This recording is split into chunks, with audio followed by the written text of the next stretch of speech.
vamos fazer a oração intercessória. Quem se puder, por favor, coloque de joelhos, por favor de Deus. Oremos. Senhor Deus, meu Pai, muito obrigado por mais um sábado.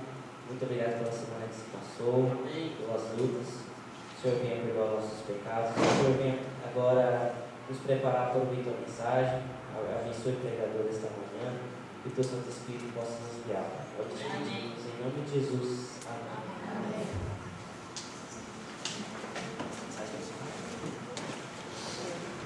Agora a mensagem musical.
sábado a todos.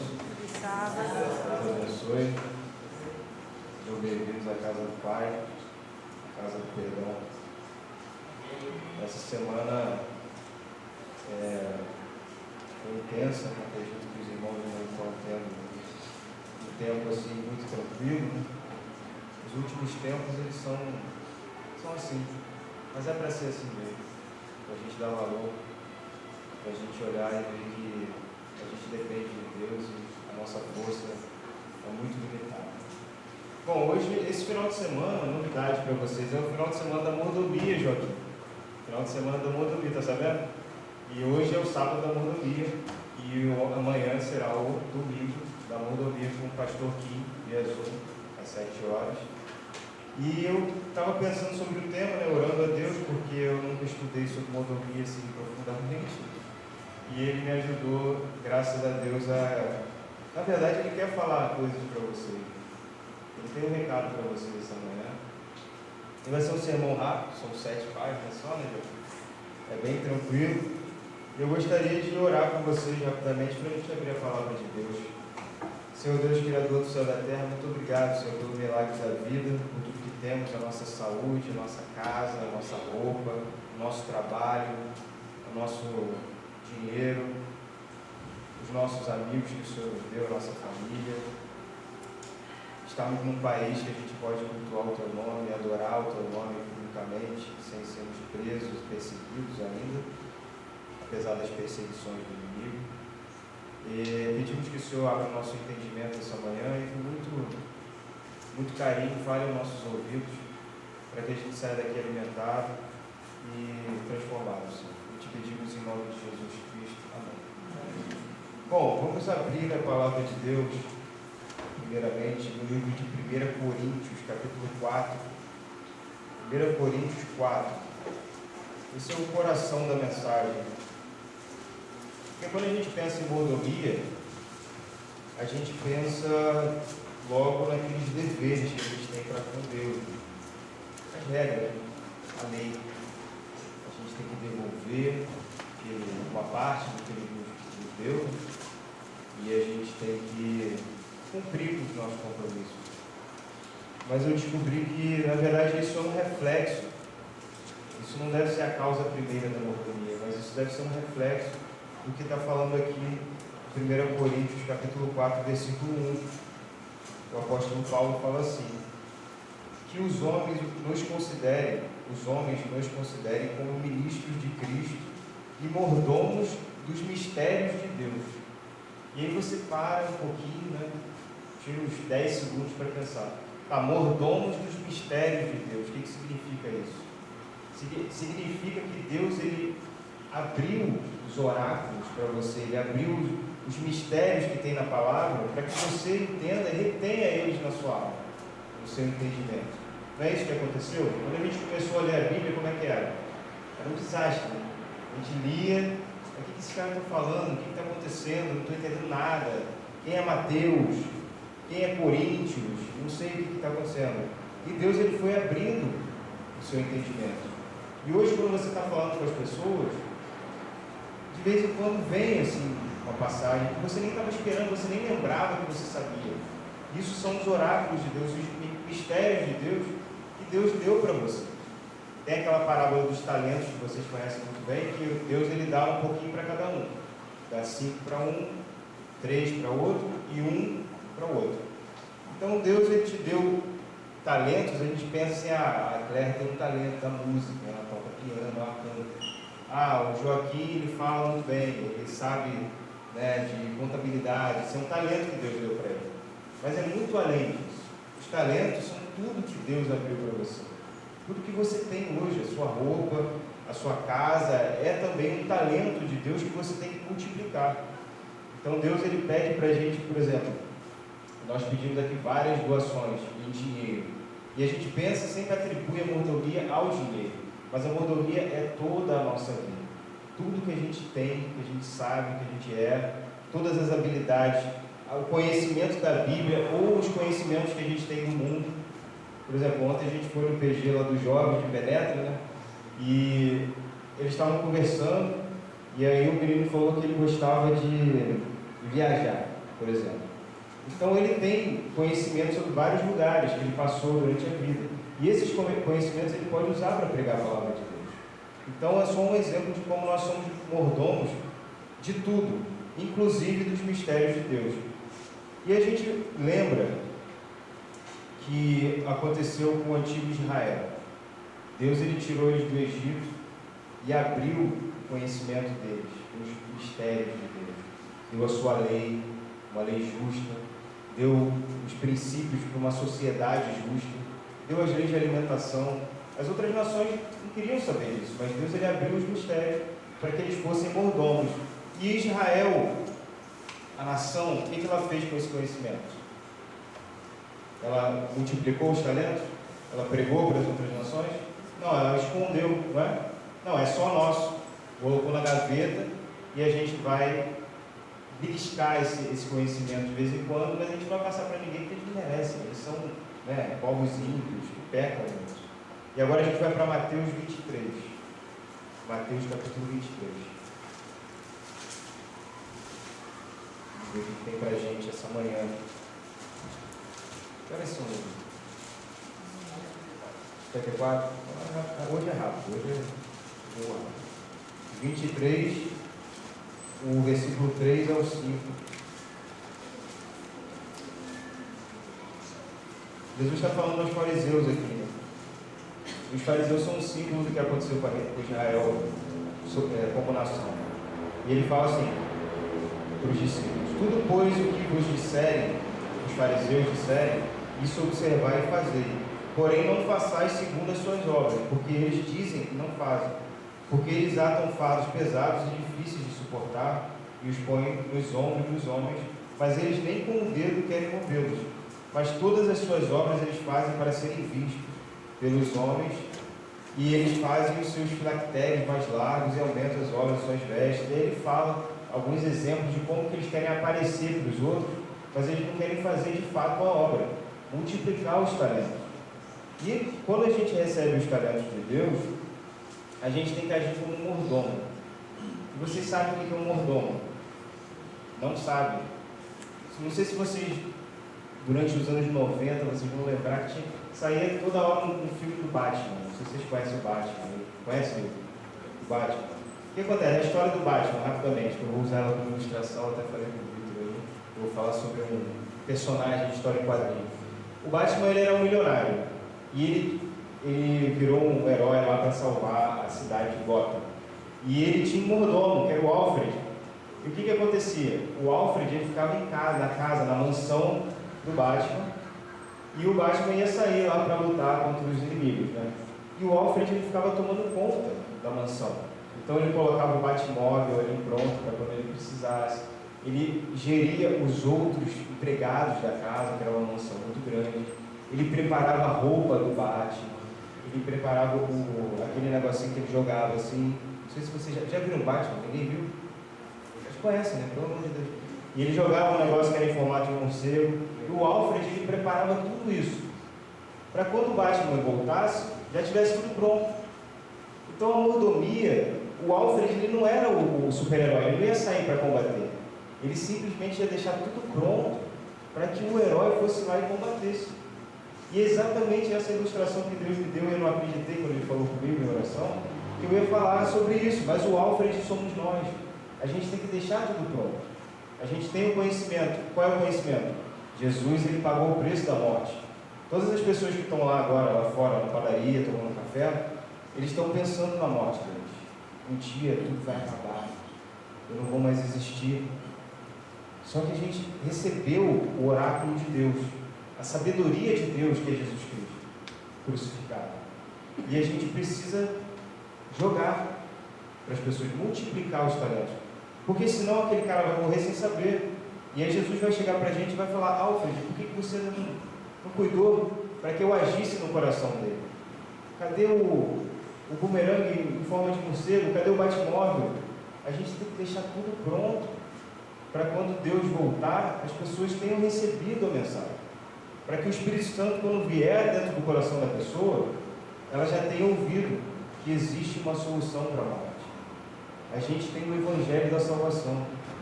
Só que como Israel antigo, a gente recebeu a salvação e no começo a gente ficou muito feliz, né? A gente foi perdoado, recebeu, a gente foi batizado. Mas o que aconteceu depois que passou um tempinho, aliás? A gente vai ficando meio que acostumado, né? Aquilo não mexe mais no nosso coração. Vira uma coisa assim que a gente guarda na gaveta. E os fariseus, eles estavam lá engordando de conhecimento, não só de conhecimento como de comida também, porque Deus abençoou grandemente o povo de Israel, e o conhecimento estava guardado na gaveta. Eles não foram bons mordomos. E no versículo lá que você leu comigo, 1 Coríntios capítulo 4, ele fala que você é mordomo dos mistérios e que você é um ministro de Cristo. Você é um embaixador de Cristo. E é uma outra ilustração que eu gostaria de passar para vocês antes de ir para o final, porque o sermão hoje é ligeiro. Eu tenho um vídeo para mostrar também. O que é um ministro? É um embaixador. O Anderson é embaixador do Brasil. E ele vai para, sei lá, para a Arábia Saudita. E aí como é que ele vai chegar lá na Arábia Saudita? Ele vai chegar apresentando o Brasil para a Arábia Saudita. Então ele vai falar sobre a música, ele vai falar sobre as riquezas que tem no Brasil. Ele ia lá na Bahia, lá na praia, ele vai falar, pô, vocês não acreditam como é que é a praia do Brasil. É o pessoal da Arábia Saudita, pô, que legal o Brasil. Ele é um ministro do Brasil, um embaixador. E você, novidade nessa manhã, você é um ministro, um embaixador de Cristo. Só que você não vai usar necessariamente as suas palavras para poder mostrar o país celestial para as pessoas. Você vai mostrar com as suas atitudes. Você vai fazer o que está escrito na palavra. E você sabe muito bem o que é. Eu gostaria de fazer uma reflexão com vocês essa manhã de por que esse conhecimento, os oráculos de Deus, a gente acaba perdendo um pouco o ânimo de multiplicar eles. Por que vocês acham que isso acontece? Por que o nosso coração um dia ficou impressionado com a salvação e depois a gente começou a achar que aquilo era uma coisa comum? Sabe? Ah não, está tranquilo. Eu vou para a igreja, depois eu entrego, né? Depois eu vou fazer o evangelismo. Vira uma coisa qualquer. Eu gostaria de que vocês me respondessem, me mandem uma mensagem depois no WhatsApp, por que acontece isso, porque eu não sei, eu gostaria de saber, porque isso aconteceu comigo também. Recentemente Deus me confrontou diretamente em oração, porque eu estava deixando o ânimo do Evangelho, aquela alegria que eu tinha sentido lá em 2020, ela virou uma rotina. E aí você acaba tratando Deus como se fosse uma pessoa qualquer. Ah não, Deus está ali, Ele está ali por mim, Ele vai me perdoar. Eu não preciso falar dele assim, tanto, assim, não é tão sério assim. Bom, vamos continuar aqui. 1 Coríntios, capítulo 2. Voltando. Eu deveria ter falado esse texto, mas vamos ler agora. Deus sabe. Então, para fechar esse raciocínio, 1 Coríntios, capítulo 2. Não, desculpa. 1 Coríntios, capítulo 1, versículo 21. Deus nos relembra quais são os seus oráculos. Versículo 21, capítulo 1 de 1 Coríntios. Visto que na sabedoria de Deus o mundo não conheceu a Deus pela sua sabedoria, agradou a Deus salvar os que creem pela loucura da pregação. Porque os judeus, eles requerem um sinal, e os gregos buscam sabedoria. Mas nós pregamos a Cristo crucificado, que é pedra de tropeço para os judeus e para os gregos loucura. Olha o 24, que bonito. Mas para os que são chamados, tanto judeus como gregos, Cristo é o poder de Deus e a sabedoria de Deus. O que os judeus estavam procurando? Acabamos de ler aqui, Daniel. O que os judeus queriam? Um sinal. Já viu cristão assim, né? Ah, eu preciso ver um anjo aparecendo na minha frente e falar um negócio aqui. Ele não pode só crer na palavra, ele precisa ver coisa. Esses eram os judeus do passado. Tanto que eles chegavam para Jesus e perguntavam: tá, mas qual é o sinal que você me mostra aí, que você tem autoridade para fazer essas coisas? Lembra dessa passagem? Eles estavam sempre querendo ver alguma coisa, eles não criam na palavra de Deus mais. E os gregos, o que os gregos representam? O pessoal lá de fora, lá do Jonas, né? O que eles querem? Buscar sabedoria. Não tem crente que é assim? Está lá. Vê vídeo, sabedoria, sabedoria, sabedoria, mas acaba esquecendo da simplicidade do Evangelho, da simplicidade do oráculo de Deus, da mensagem, de você chegar para uma pessoa e falar: meu amigo, eu sei o que está te afligindo, você tem medo da morte, mas eu descobri em 2020 que existe uma solução. Deus, ele se transformou num ser humano e viveu sem errar, sem quebrar a lei, e ele morreu e ele deu o direito de vida eterna para você. É isso a mensagem. Essa é a mensagem. Essas são as 3 mensagens angélicas do livro. Temei a Deus e dar-lhe glória, pois é chegada a hora do seu juízo. Qual é o juízo de Deus? É matar as pessoas, destruir o pecado e os pecadores, não é? Destruir as pessoas que se apegam ao pecado. E aí você mostra Jesus para elas, mostra que existe a necessidade de aceitar o sacrifício de Jesus. E aí o que acontece? A justificação pela fé e a salvação das pessoas. E por que isso não é mais importante para a gente, Vila Buarque? Por que a gente dá valor para tanta coisa na nossa vida e a simplicidade do Evangelho se perde nas tempestades do dia a dia, nos nossos sonhos, né? A gente tem um sonho de abrir uma clínica de saúde. Pô, legal, né? Mas e a simplicidade do Evangelho? E o meu vizinho, já escutou falar sobre esse Jesus? Já escutou falar desse Jesus que pode salvar ele? Se ele crer? Vamos lá. 3 elementos aqui para fechar. Do administrador, do mordomo. O que o mordomo faz, Eliade? Você que é da mordomia. Ele fica parado. Ele age. Ele tem que fazer coisas. Então ele tem que ter o quê? Primeiro ele tem que ter a vontade de fazer. E o inimigo ele ataca nessa vontade. Ele não quer que você perca o conhecimento que você tem de todas as profecias. Ele só quer tirar a tua vontade. Então, fiquem atentos nisso, porque Deus falou isso aqui, gente, para vocês. Não sou eu que estou falando. Não observem quando vocês perdem a vontade. Qual é a motivação que vocês têm? Qual é a motivação que vocês têm? O segundo elemento é a sabedoria, que não é o conhecimento, é a sabedoria de Deus. Saber como agir. Então você tem a vontade de falar, e aí você pede essa sabedoria para saber como falar. E o terceiro elemento que Deus fala para vocês essa manhã é a ousadia. Porque não, na obra de Deus, o Ramon vai concordar comigo, tenho certeza. Quando você está na obra de Deus, não tem feijão com arroz na obra de Deus. Não tem básico. Você tem que ser sempre ousado. Por isso que Deus fala aqui na palavra dele, os profetas falam, que nós somos entregues como ovelhas para o matadouro todos os dias. A gente não pode cair no feijão com arroz na obra de Cristo. A gente tem que arriscar a nossa vida todos os dias. Às vezes a gente tem medo de falar com as pessoas, vergonha de falar com as pessoas, porque a gente não quer manchar a nossa imagem, talvez, sei lá. Mas a gente tem que arriscar a nossa vida, é muito mais do que manchar a nossa autoimagem. É ter ousadia no falar. É conhecer a tua liberdade em Cristo. Porque o inimigo ele tenta prender você no método.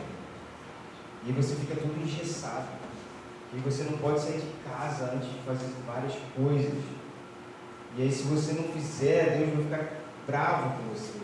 Vai ficar empurrado, ele vai virar a cara para você e falar: não acredito que você não fez o devocional essa manhã.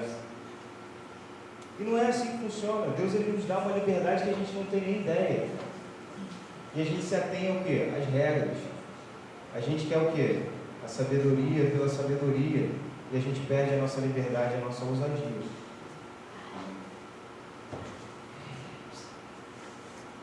Bom caminho no final. Eu gostaria de falar ler uma parábola com vocês. Lucas, qual era o capítulo? Lucas 20. Quem já foi? Lucas no capítulo 20.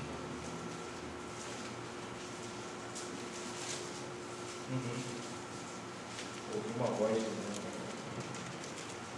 Achei. Lucas 20, capítulo 9. Boa.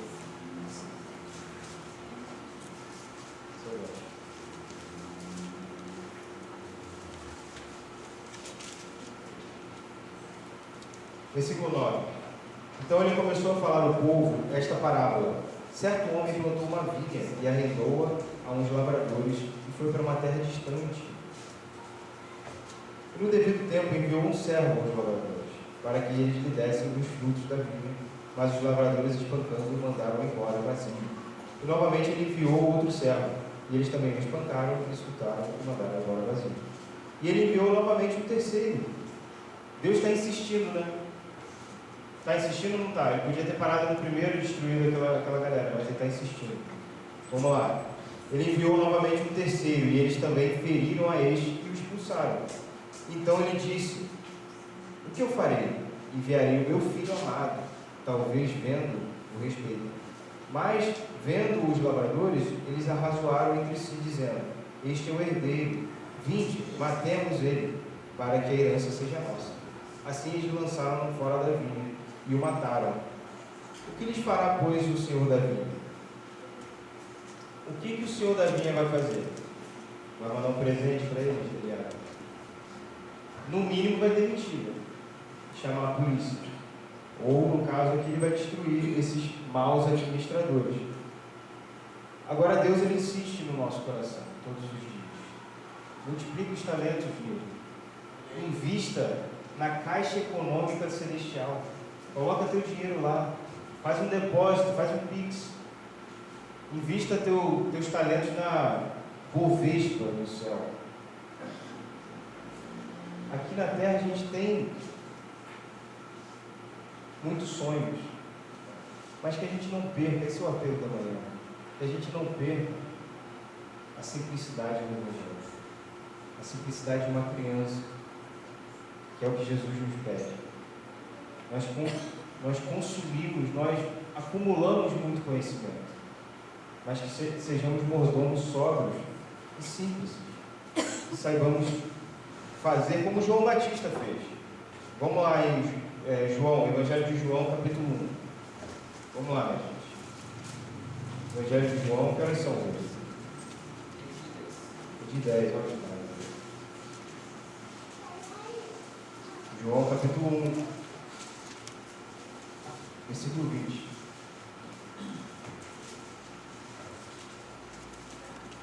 É isso mesmo? É. João falou assim, ó. Os fariseus estavam perguntando para ele se ele era o Cristo. Quem era ele? E ele falou assim, o 20. Ele confessou e não negou: eu não sou o Cristo. Mas eles lhe perguntaram: então quem és? És tu Elias? E ele disse: não. És tu o profeta? E ele respondeu: não. Então eles disseram: quem és tu? Para que possamos dar resposta àqueles que nos enviaram. O que dizes de ti mesmo?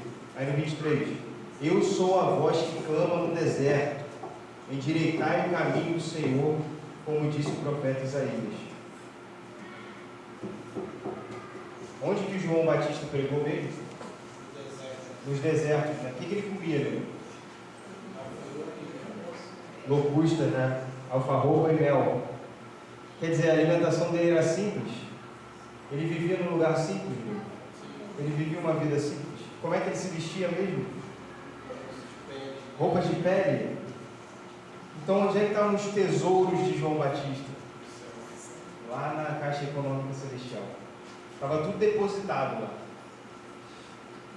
Ah, Marcos, você está falando para a gente não comprar roupa? É óbvio que não, mas a sua mente chega a essa conclusão para que você bloqueie a verdadeira mensagem. Que é que nós somos ministros, como João Batista falou: eu não sou o Cristo. Eu vou lá na padaria falar para o cara tomando café com leite: eu não sou o Cristo, irmão. Nem acho que eu posso ser. Um dia eu achei que eu era o Cristo. Eu achei que eu era Deus, eu achei que eu podia mudar a vida das pessoas, mas eu não posso. Quem é que pode mudar? É isso aqui. Vocês carregam todos os dias na mochila de vocês. Vocês leem. E eu vou chegar para aquele cara na padaria e falar: irmão, eu sei que você está com muita tristeza no seu coração, apesar de você estar rindo aí nessa mesa do culto. Porque eu sei que você está pensando na sua morte, no seu fim. E o meu Deus, a quem eu represento, o meu patrão, o país que eu represento como embaixador, o meu Deus, Ele te deu o direito de viver para sempre. Acredite, creia nisso, irmão. E aí depois eu vou para casa e eu oro por aquele cara da padaria, pelo cara da mesa do botequim que eu falei. E é isso, acabou. Aí depois ele vai aprender Daniel e Apocalipse, o Ramon. Depois ele vai até comprar uns sucos e shakes. Depois ele vai aprender sobre a reforma da saúde. E ele vai aprender que ele não pode comer, não é bom que ele coma carnes imundas, e camarão, e todas aquelas coisas, e pinguim, né? Abutre. É muito simples, gente. E como que a gente... Eu complico muitas coisas, né, mano? Eu complico muito o Evangelho. Eu sou um grego. Eu quero conhecimento. Conhecimento. E eu perco a simplicidade. Eu consigo fazer a tabela aqui dos 2.300 anos e o santuário será purificado. Mas eu não consegui nem falar com a minha vizinha, que eu estou há 2 anos. Eu acabei de me mudar e eu nem falei com ela de Jesus. Ela não sabe, dona Sônia, está lá, na Luz Monte. Eu tomando um cafezinho dela, tomando um cigarro dela, e não sabe de Jesus porque eu estava em casa estudando. Não, porque eu tenho que aprender todos os detalhes. E eu perdi a simplicidade. E eu vou falar uma outra coisa para vocês que Deus colocou no meu coração agora há pouco tempo. Eu tenho até um vídeo ali bem legal para mostrar para vocês. É a história da tia Vânia. Eu vou contar para vocês. Porque não depende só da gente falar, Márcia. Tem uma outra coisa também que é muito importante, que eu estou aprendendo agora, depois de 4 anos, andando com Cristo, que é o lance do amor. Do amor. Eu achava que o amor era uma outra coisa.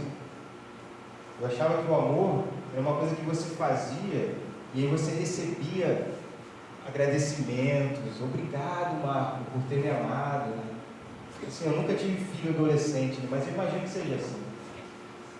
Você faz tudo por aquele rebelde lá, aquele cabeçudo, e ele não agradece. Ele está comendo aquele franguinho lá que você fez, aquele feijão que você ficou desde manhã fazendo. E ele reclama de você. E aí no dia seguinte, o que você faz? Você não faz o feijão? Você faz. Você faz. Isso me constrange. Eu não vou chorar na frente de vocês, porque o Marcelino não está aqui, eu não vou chorar, mas isso me constrange. Porque essa semana, a tia Vânia, que eu vou explicar quem é, ela se aposentou. E a tia Vânia, ela passou 20 anos, servindo, ficando até, ela é professora no Rio de Janeiro.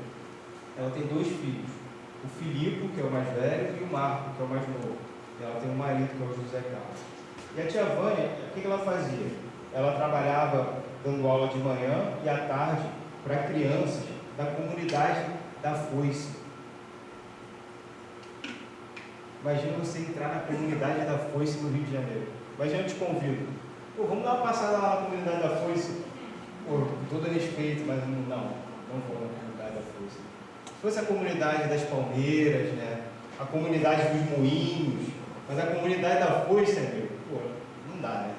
Mas enfim, a dona Vânia, ela saía de casa às 5h30 da manhã e ela ia até a comunidade da Foice. E ela dava aula para crianças que não tinham mãe nem pai. Crianças que eram filhas do avô. Crianças que eram abusadas e maltratadas. Crianças que só comiam na escola. Chegava em casa e não tinha comida. Ela tinha que esperar até o dia seguinte para poder almoçar na escola de novo. E a tia Vânia, ela foi mãe para essas crianças. E a tia Vânia chegava em casa e o filho Marco, e o filho Filipe, e o José Carlos, o marido dela, estavam sentados. E ela ia lá e fazia a janta para eles. E aí depois de fazer a janta, ela dormia? Não, ela não dormia. Ela ia cortar cartolina, ela ia cortar EVA. Cadê a Gislane? Gislane está aqui não. Está lá saindo do lado. Ela ia queimar o dedo com cola quente. Tem umas 5 pistolas de cola quente lá na casa da tia Vânia. E ela passou 20 anos sem ter o agradecimento do Filipe, do Marco e do Zé Carlos e das famílias daquelas crianças, que ela foi mãe para aquelas crianças. E tu acha que a tia Vânia parou de amar aquelas crianças? Parou de amar o Filipe, o Marco e o Zé Carlos? Nunca. Nunca. Isso me constrange muito. Porque só há 4 anos atrás, quando eu desci aquelas águas, que o Espírito Santo veio e falou para mim: dá valor para a tia Vânia. Olha o que ela faz, o que ela fez. Dá valor para o Zé Carlos. Olha o que ele fez. E aí a tia Vânia se aposentou essa semana, sem agradecimento nenhum, sem obrigado, e ela gastava o dinheiro dela, ia lá no Calunga, EVA, cartolina, cola quente, aquele negocinho que é tipo uma canetinha com purpurina, já viu? Caro, muito caro aquilo. E ela comprava com o dinheiro dela. E ela nunca recebeu um Pix do estado do Rio de Janeiro pagando a ela de volta. E tu acha que ela fazia isso para receber Pix e agradecimento? Não? Fazia pronto. Tu acha que ela deixou de amar aquelas crianças que não tinham pai, nem comida, nem mãe?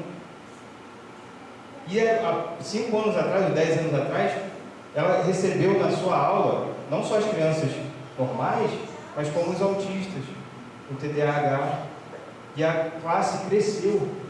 E a tia Vânia, as olheiras cresceram, mas o amor também cresceu. E a tia Vânia se aposentou e não recebeu R$1, Eliabe, pelos 20 anos de sacrifício. E ela não recebeu um obrigado do Filipe e nem do Marco. Mas ela recebeu uma coisa muito interessante, porque Deus viu. Deus estava lá. E a tia Vânia não é cristã. Não é cristã. E Paulo falou: os judeus, os crentes, eles querem um sinal. Os gregos, do lado de Jones, eles querem sabedoria. Mas a tia Vânia pregou o Cristo crucificado para essas crianças, o amor. E agora eu vou mostrar um vídeo para vocês. Eu vou chamar o Marcelino, vou pegar um lenço. E eu não vou chorar. Porque é isso que Deus faz quando a gente faz a obra dele. Bota o volume aí, vamos botar um volume legal.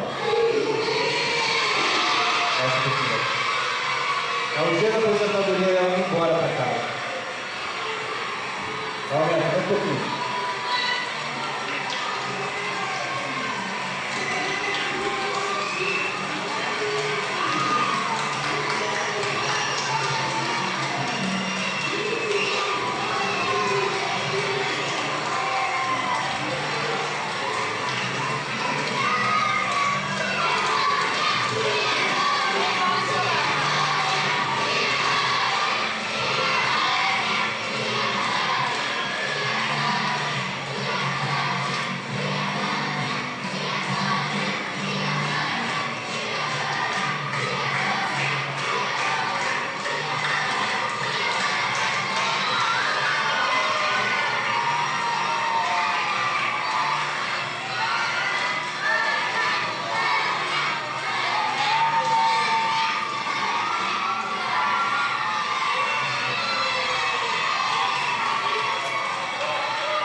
Essa é a mensagem do Evangelho. Gostaria de convidar a equipe de louvor para tomarmos o hino final. Que Deus abençoe todos nós. Que a gente possa ser menos como nós e mais como a tia Vânia.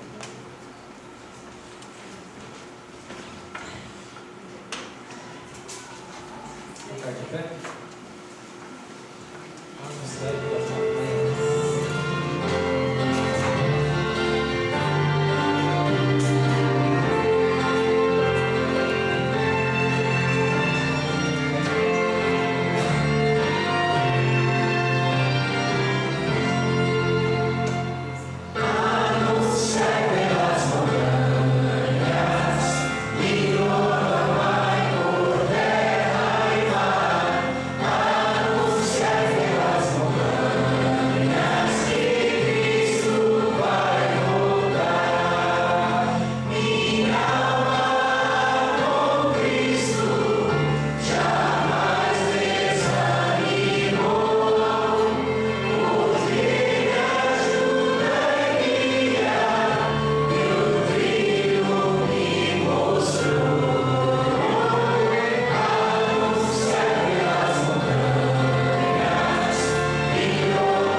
Oremos.